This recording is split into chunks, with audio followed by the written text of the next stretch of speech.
kind of started getting back into Job a little bit. And Job's a fascinating text. There's just no two ways about it. Probably one of the most fascinating texts of the Old Testament. We consider it a book of poetry, but a lot in the Hebrew, they really consider it a book of wisdom. They put it with Ecclesiastes and Proverbs in the Hebrew text. It's a book that is that's old, right? Some people wonder if it's a fact. A lot of people think it's a parable, that it's just, a story. But, I think it's probably factual. I think it's probably was an oral story that was handed down and eventually recorded. There's things about the text that seem like maybe pieces are missing in places. So it's possible that, at some point, some things have become missing out of it or are not there. The third friend, the story of the third friend is kind of not there. But it's a book that speaks of theodicy. I think I said that word right. Theodicy, I think. Anyway, it's a word that means how can there be evil in a good world, right? How can a good God create evil? That's really the kind of the basis of the story, Where does evil come from as a result of Job's actions, as was often thought by the Jews, are still people today, or was it something that was just a random thing that happened to Job? It kind of deals with that kind of idea. A lot of people think Job is a story that predates the flood. Doesn't mean that it was written before the flood, but maybe it predated the flood, pre-diluvial. There's things in the book of Job that point to the idea that it's ancient. The idea of the animals in Job, a lot of people think maybe he's referring to dinosaurs. Tail like a cedar, legs like beams, the Leviathan from the deep. Certain creatures in the book of Job, people think are maybe referring to dinosaurs. Maybe it was before the flood. But the story actually wasn't recorded before the flood. Most scholars believe it was recorded about the 6th century BC, which is about the same time Moses wrote Genesis, Exodus, Leviticus, Numbers, and Deuteronomy. So a lot of people think Job possibly wrote it. Nobody knows who wrote the book of Job. It's written in a third person. There once was a man in the land of Uz, right, whose name was Job. He was a righteous and upright man that feared God with his household. It's written in the third person, mostly. So it's the idea it was transcribed by somebody, a story possibly that was handed down, that was maybe written by Moses. But it contains some really great truths in it. And it's just kind of one of those books that a lot of times we look at. We talk about the patience of Job. But Job was, the first chapter is probably mostly what we focus on when we think of the book of Job, where he lost everything, the first through the third chapter, I guess, where Job loses everything. He's a wealthy man, you know the story. He's a wealthy man. He has a large estate, and basically it's taken from him by, which is probably where we struggle, by the blessing of God, not necessarily the blessing, but by the approval of God, right? God approved for Job to be stripped of his property, of his sons and daughters, of his wealth, his land. The only thing Job basically is left with is Job and Job's wife, right? Everything else in Job's life is totally destroyed, totally taken away. There's a lot of discussion about that, how that works. We look at it as Satan in the text. It's hard sometimes to wrap our head around an Old Testament Satan. Sometimes people think this just means one who stands against God, one in the throne room of God, that this maybe wasn't Satan as we think it's Satan. I don't know about that. It's something I've looked at quite a bit.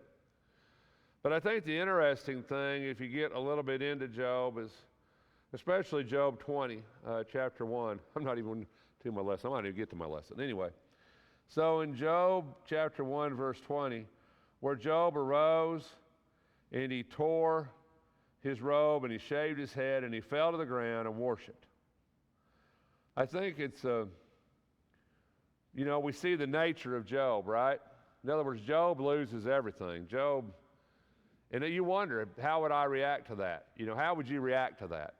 I mean, how would you react to losing everything? I mean, material things, yeah. I mean, that's one thing, right? I mean, material things are material things, right? I mean, we hate to lose them, but truth is, probably not a game changer. But he also lost really his ability to make a living. He lost all of his wealth. But you know, the other thing is he lost his children. You know, sometimes we forget that. His children were all killed, right? All of his children were killed. He lost all of his kids. You know, I could probably deal with a lot of things in my life, but to lose all of my children in one day, that would be, I can't imagine that. I can't even begin to imagine that. How would you respond to that? How would you react to that? I don't know. I mean, I know when Chris was killed, how I reacted, and it wasn't good. And I can't imagine how it would be when, if you lost all your children in one day. You know, who do you blame, right? Job didn't blame God.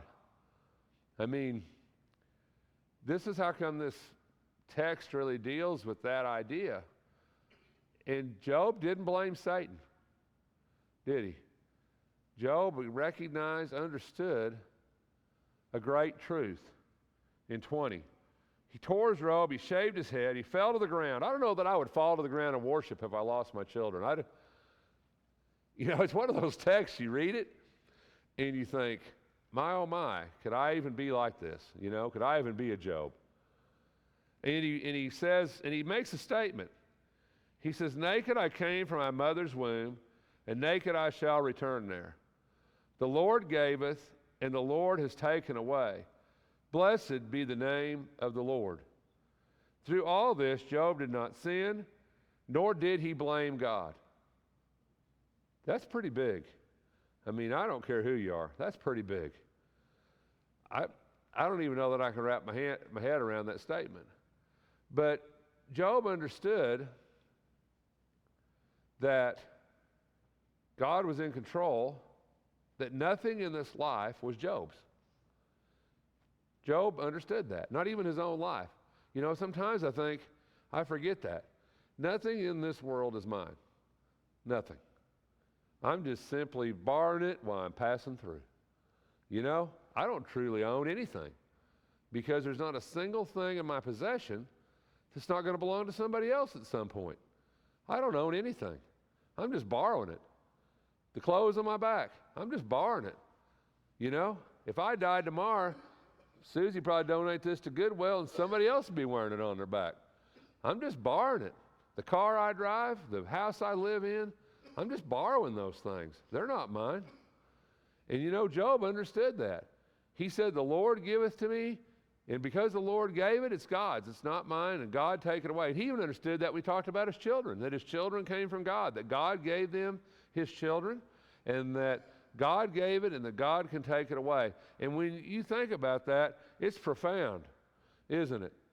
Because you and I don't know that I think that way. I mean, I should think that way. I just don't know that I think that way. In the book of Ezekiel, I don't know if you ever looked at this. Ezekiel's not really a book we flip open and read before we go to bed, so I don't know if you've ever really looked at this text. But Ezekiel mentions Job, and it's really a fascinating idea of where Job stands in God's mind. Because Ezekiel says, and he's talking about, you know, destroying a nation. Like if God was to come in like God did in the Old Testament and destroy a nation. And God said, he says, even though Noah, Daniel, and Job, I mean, those are pillars of the Old Testament, right? Noah, Daniel, and Job were in its midst by their own righteousness. They could only deliver themselves, declares the Lord, right? If I were to cause wild beasts to pass through the land and they depopulated it and it became desolate so that no one would pass through it because of the beasts, though these three men were in its midst, as I live, declares the Lord God, they could not deliver either their sons or their daughters. They alone would be delivered, but the country would be desolate. You know, God made this amazing statement through Ezekiel. He said, these three great men, Noah, Daniel, and Job, if they were in the land and I destroyed the land, I would spare them because they're righteous. But their righteousness would not save anybody else, not even their children. You know, if you read the book of Job, Job says, he sacrificed to the Lord for his children in case they had committed a sin. You know, but he says that righteousness could not save Job's children. Job's righteousness could not save Job's children. And so it's really this interesting idea that Ezekiel holds these three men up, and God says their righteousness could save them, but it couldn't save their family. And that's really a big thought, but it really kind of gives you an idea of the status that these men had with God. And then he says, they were righteous, right? They had great wealth. He loved his family. We know that from chapter 1. It says Job was a righteous man who feared God, and who sacrificed to God, and he had great wealth. And he had great love of his family because he sacrificed for his children. He was a good man all the way around. There was no unrighteousness within Job. And yet Job is going to suffers this great calamity in his life. And Job's wife says, why don't you curse God, right? Why don't you just curse God and die? In Job chapter 2, verse 10, it says, she says to him, his wife said to him, verse 9, do you still hold fast your integrity? Curse God and die. This is after he's got the boils. He's sitting in the ashes. Susan and I were talking about this the other day. I mean, how pitiful is this? I mean, this is pitiful, miserable as you can get. He's covered in boils, right? Have you ever had a boil? Those things are terrible. He's covered in them. Sitting in the ashes of a fire, scraping himself with a piece of pottery. He's lost his family, he's lost his wealth, he's lost everything. Now he's lost his health. And his wife, bless her heart, right? She ain't sitting down there helping him out any. She just says, curse God and die, right? Why don't you curse God and die? And Job says in 2:10, Job says, but he said to her, you speak as one of the foolish women speaks. And listen to what Job says. Shall we indeed accept good from God and not accept adversity? In all this, Job did not sin with his lips. He said, should we accept good and not accept adversity? In other words, it rains on the just and the unjust, as Jesus would say. The sun shines on the just and the unjust. Adversity comes upon all of us. Blessings come upon all of us. Should we accept the blessings and not accept the adversity that God puts in our lives? And of course, it's a rhetorical question. He says, you speak as one of the foolish women, right? In other words, should we just accept the good from God and not know that also bad comes? And where does Job think it comes from? From God, right? Job doesn't ever blame Satan. The book of Job mentions Satan, says Satan, but it's never in Job's dialogue. Job doesn't acknowledge Satan or acknowledge Satan had a hand in what happened to him. Job simply says, this came from God. And so he starts to wrap our heads around the idea that it's not because of us that adversity happens. It's not because of how we live or our righteousness. In that our righteousness, as Ezekiel says, cannot save someone else.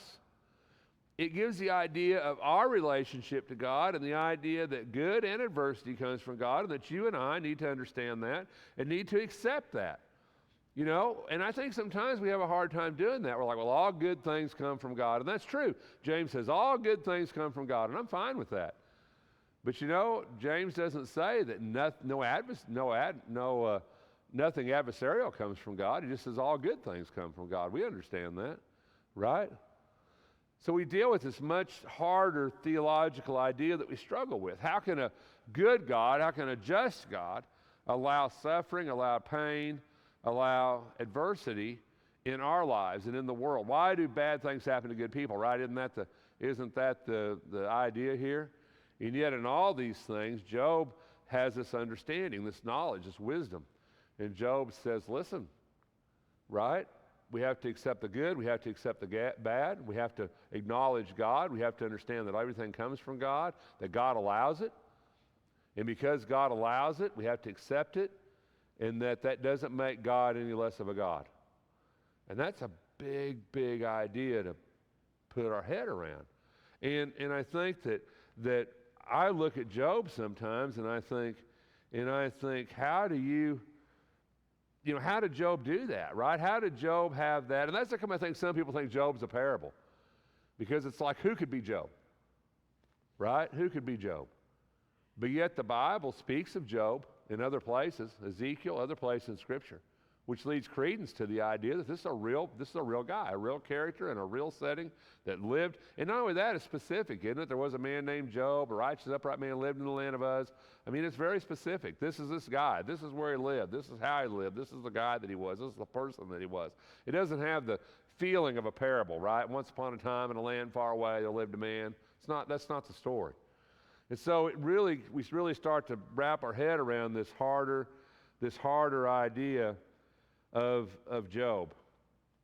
And I'm going to stop because I got a whole lot left, and I didn't even get started with what I was going to talk about. Because what I want to talk about, I guess I will next Sunday night, is parts of Job you and I don't generally read that talk about Christ and talk about how Job viewed the afterlife and viewed a redemption and viewed an arbitrator. And those are things we generally don't talk about when we talk about Job. But Job wanted a relationship with God, desired it. And Job kind of got that. And in the end, I don't know that God really answered Job's questions. Basically, God's answer to Job was, I'm God, and you're Job, and why are you trying to figure me out? And that's kind of what it gets to. Where were you when I laid the foundations of the earth? Where were you when I did all these things? Who are you to ask me? Who are you to question me, right? You don't have a right to question me. I'm your creator, and you're the created, and you don't have a right to question why I do what I did or why I did what I did. But on the other hand, God rewards Job for his faithfulness. But anyway, I kind of got wrapped up. But Job, I want to look at these texts, these messianic texts, these texts that look towards Christ 600 years before Christ was even talked about, before the book of Samuel, before all this messianic stuff. Job was talking about Jesus. I just wanted to look at that a little bit. And I didn't get there, but hopefully I got you thinking about Job. Go read the book of Job. You're going to get really bogged down if you try to read the whole thing, because really the conversations on the fringe really get kind of tiresome. But kind of read at least maybe the first 3 or 4 chapters of Job, and maybe some of the last of Job, to kind of get an idea of the feel for what's going on. And then maybe you can kind of understand why Job desires this mediator between man and God. And he speaks of it, and I want to speak of it. So we'll do that next Sunday night. Thanks for your time. If I can help you in any way, won't you let it be known while we stand.